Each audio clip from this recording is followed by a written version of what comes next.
ازيكم عاملين ايه؟ اهلا بيكم، معاكم كابتن كريم. النهارده هتكلم عن موضوع خطير جدا.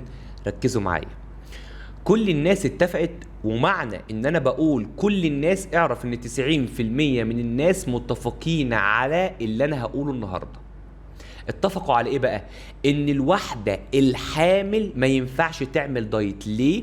عشان هي في بطنها بيبي بيتغذى من غذائها، فهي لو عملت دايت وغذائها قل اعرف ان البيبي ده مش بيتغذى صح. طيب، واتفقوا برضو ان الواحدة اللي بترضع ما ينفعش برضو تعمل دايت، عشان لو هي عملت دايت والغذاء بتاعها قل اعرف ان اللبن بتاعها هيقل، اعرف ان البيبي ده مش هيتغذى صح كده. طيب، واتفقوا برضو ان الطفل الصغير ما ينفعش يعمل دايت حتى لو وزنه زيادة. ليه؟ عشان لسه طفل صغير، لسه نموه ما اكتملش، يعني في مرحلة نمو، فما ينفعش نقلل الاكل عشان جسمه النمو بتاعه ما يقفش صح كده. كل الناس متفقة على كده صح. طيب، انا بقى مش متفق على الكلام ده كله، وكل الكلام ده غلط. ليه؟ عشان فكركم عن الدايت غلط. يعني ايه فاهمين الدايت غلط؟ خد بالك ان 90% من الناس اللي بتعمل دايت او عايزين يعملوا دايت مفكرين ان الدايت عبارة عن تقليل في الاكل وحرمان، يعني بقلل في الاكل وكمان بحرمك منه. تمام. طيب تعال اقول لك بقى تعريف بسيط جدا يتفهم كده للدايت.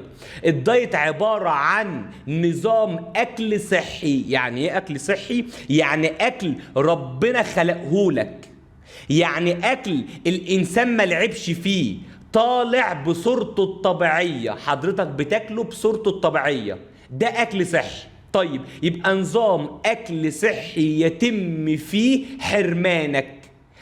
انا بحرمك اهو، بس بحرمك من ايه؟ بحرمك من اي اكل ضار بيضر صحتك ويسبب لك زيادة في الوزن. يعني بحرمك بس بحرمك من اللي بيضرك، بحرمك من اللي بيتخنك، بس ما بحرمكش من الاكل الصحي. بروتين حيواني كل اكل صحي، خضروات وسلطه كل اكل صحي، دهون صحيه كل اكل صحي. طيب نشويات مفيده اللي بتطلع من الارض اللي الانسان ما بيلعبش فيها كل، زي الرز والبطاطا والبطاطس والشوفان كل.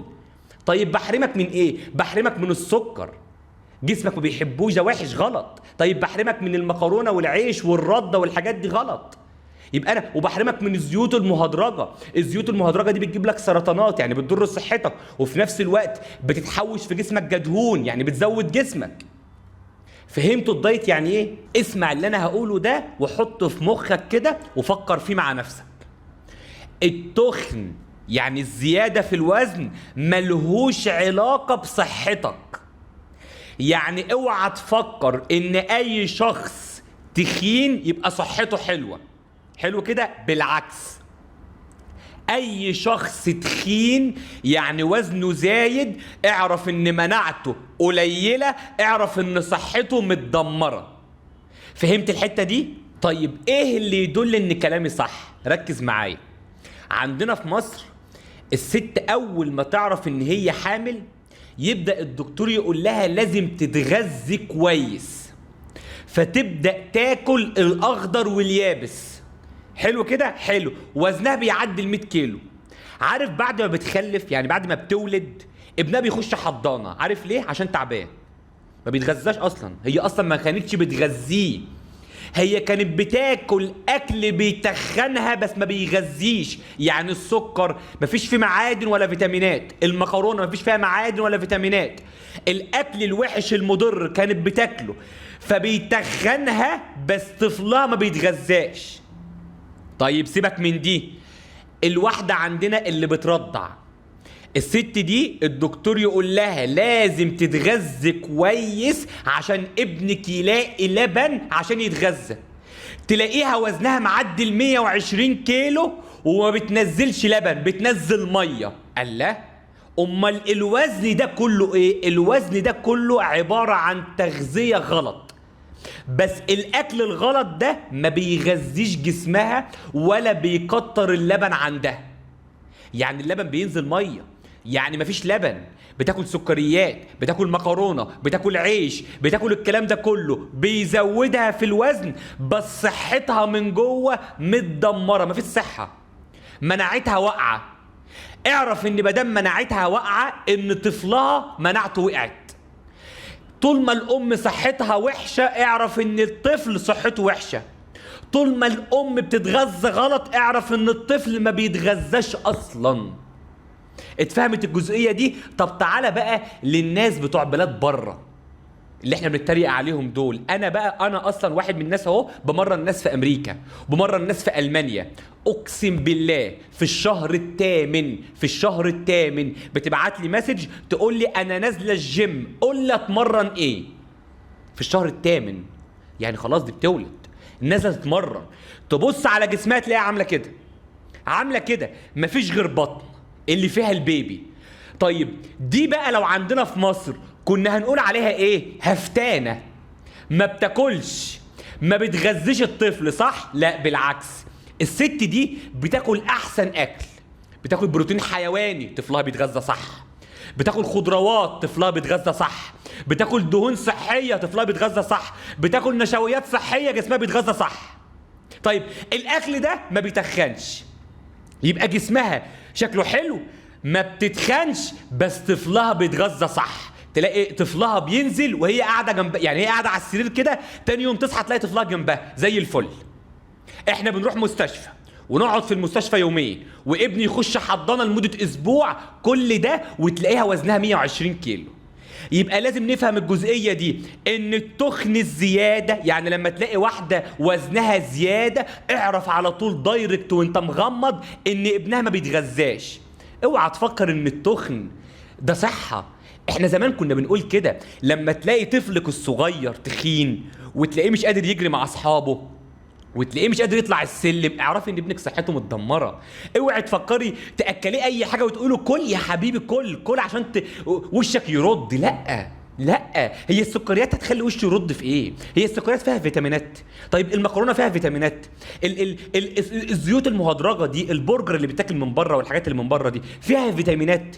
ده اللي انا عايز افهمه، ازاي ابني صحته هترد بالحاجات دي. فهمتوا يا جماعه؟ يبقى عشان خاطري بلاش المدربين والدكاتره يقنعوا الناس ان الدايت ده بعبع، بلاش يقنعوا الناس ان الدايت ده حاجه صعبه لازم تعملها.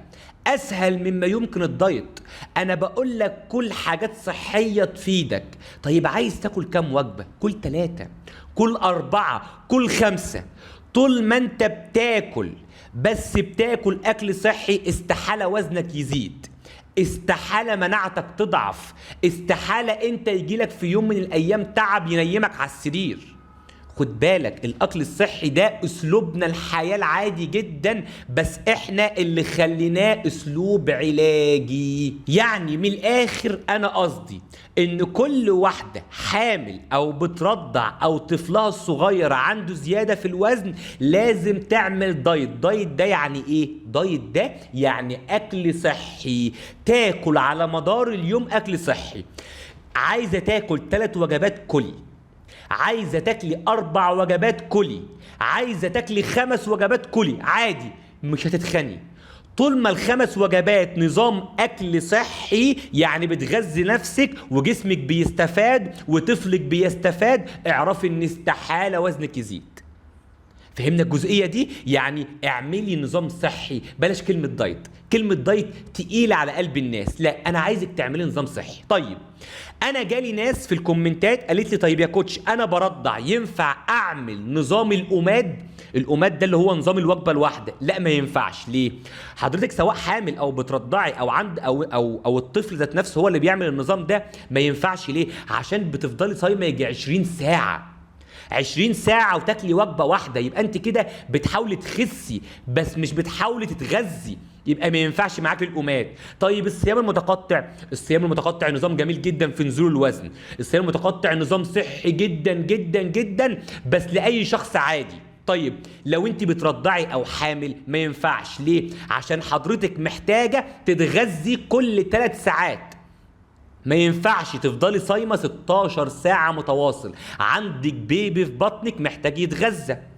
طيب لو انت بترضعي عندك بيبي لازم ياكل لبن، حضرتك اللبن ده انت بتصنعيه من الغذاء، يعني لازم على مدار اليوم تتغذي كل 3 ساعات وجبه، ده الصح. كل 3 ساعات تاكلي وجبه فيها بروتين، فيها نشويات، فيها دهون صحيه، فيها كل انواع الفيتامينات وكل انواع المعادن. اعرفي ان طفلك اتغذى وانت وزنك عمره ما هيزيد. فهمنا الكلام ده؟ يبقى انا مش عايزك تعملي اوماد، مش عايزك تعملي كيتوجينيك، مش عايزك تعملي صيام متقطع، مش عايزك تعملي كل انواع الدايت. انا عايزك تعملي دايت عادي جدا، اكل صحي على مدار اليوم. كلي وجبه، كلي 2، كلي 3، كلي 4. بس في ال4 وجبات دول تاكلي فيهم الفاكهه والخضروات والسلطه، وتاكلي فيهم بروتين ودهون صحيه ونشويات صحيه، وبرضه عمرك ما هتزيدي. فهمنا الجزئيه دي يا جماعه؟ انا كده خلصت الفيديو بتاعي، شكرا ليكم. اعملوا لايك واعملوا شير عشان غيرك يستفاد. شكرا ليك، وخد بالك ده اهم فيديو عملته في القناه بتاعتي. شكرا ليكم واشوفكم على خير ومع السلامه.